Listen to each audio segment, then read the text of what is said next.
itu Kristus, mati itu untung.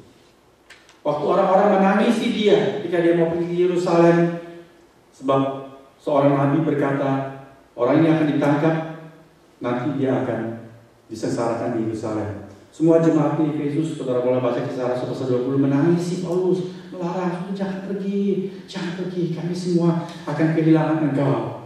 Paulus berkata, mengapa engkau menangis, mau menghancurkan hatiku?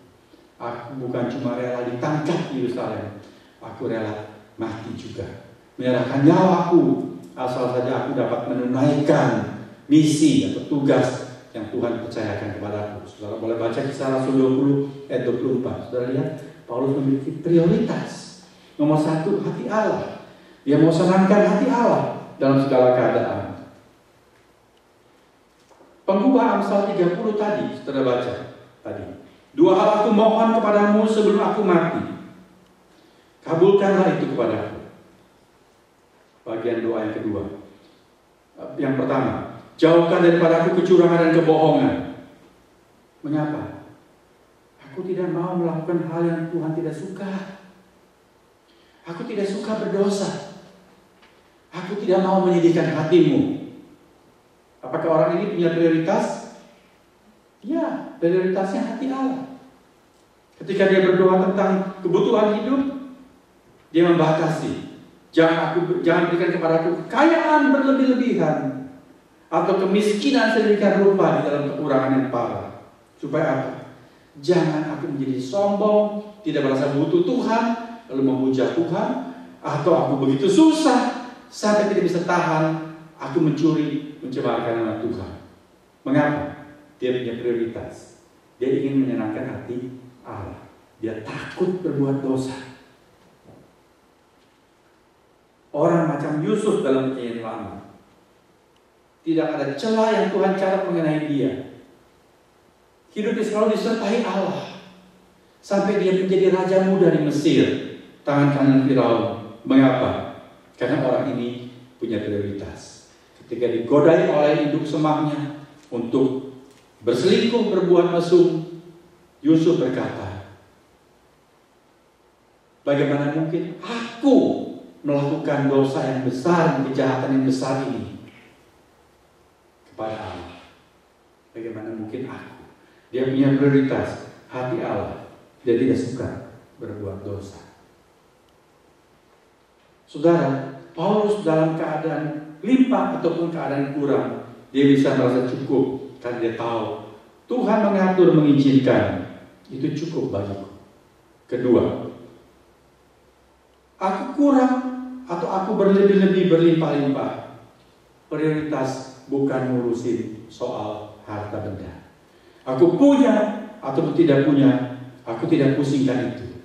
Yang menjadi pokok pikiran Paulus adalah bagaimana aku menyenangkan hati Tuhan, bagaimana aku menyelesaikan tanggung jawab pelayanan, bagaimana aku mengerjakan tugas yang diberikan kepadaku selama aku masih hidup. Sehingga dia tidak bersungut-sungut, dia tidak mengeluh. Dia tahu kalau Tuhan melihara burung-burung di udara, masakan aku dibiarkan yang mati kelaparan. Akan ada waktunya dia mencukupi. Jadi dia tidak khawatir, dia tidak bersungut-sungut, dia tidak pongah, dia tidak juga khawatir sampai dia mempermalukan nama Tuhan karena hidup berkekurangan.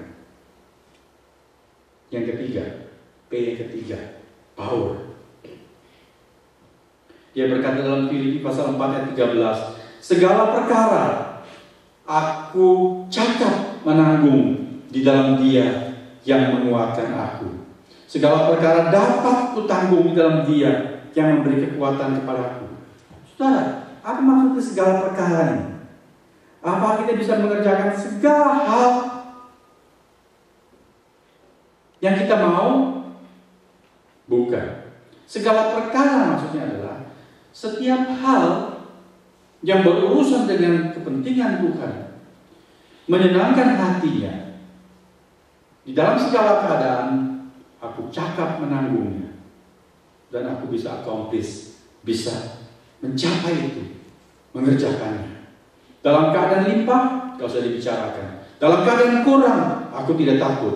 Tuhan pasti memberikan kekuatan kepadaku untuk menghadapi itu.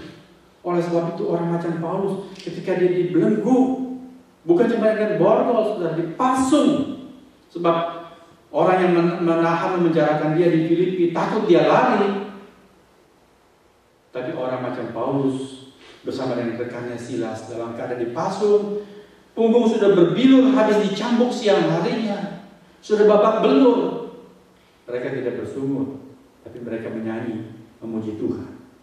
Sampai Tuhan berkenan mengokohkan kesaksian dua orang ini. Tuhan mengirimkan gempa bumi.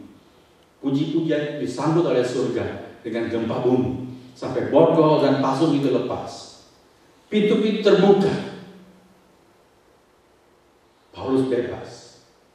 Tapi ketika kepala penjara itu begitu putus asa, dia pikir pasti tawanan semua lari. Dan besok pagi dia pasti akan dipenggal karena tidak menyelesaikan tanggung jawabnya dengan baik. Paulus berkata, tahan Tuhan, jangan celakakan dirimu. Kami semua masih ada di sini. Sampai kepala penjara itu bertanya, apakah yang harus aku perbuat supaya aku selamat? Lihat saudara, kesempatan Paulus bukan berkata, ayo berikan aku balsem, gosok dulu untuk obati bilur-bilurku ini, ya, atau ganti rugi. No, Paulus ingat prioritasnya. Dia berkata, percayalah kepada Tuhan Yesus Kristus, maka engkau akan selamat. Engkau beserta seisi rumahmu. Itu ayat yang sering menjadi kekuatan. Jika ada seorang sudah percaya Tuhan, sementara anggota keluarganya semua belum percaya Tuhan, itu adalah ayat yang diucapkan oleh Rasul Paulus. Percayalah kepada Tuhan Yesus Kristus, maka engkau akan selamat. Engkau beserta seisi rumahmu. Setelah lihat orang ini, dia selalu merasa cukup. Sebab apa? Dia punya power dari Tuhan Yesus Kristus menanggung segala keadaan. Kiranya kita memiliki atau belajar mengejar 3 hal ini, mempunyai perspektif, sudut pandang, cara pandang seperti Allah, mempunyai prioritas hati Allah, pekerjaan Allah, kesukacitaan hati Allah. Yang ketiga, power of Christ. Maka kita akan bisa mempunyai rasa cukup dalam segala keadaan, di bawah hujan batu ataupun hujan emas. Tuhan memberkati saudara dan saya. Ketika hidup tidak selalu lancar, hidup kadang-kadang ada hal-hal yang menyusahkan kita sekalipun. Amin.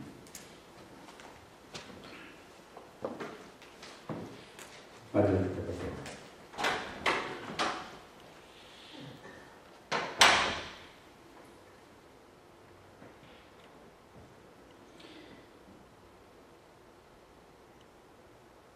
Tuhan Yesus, Engkau berdoa dan menyatakan bahwa kami bukanlah berasal dari dunia.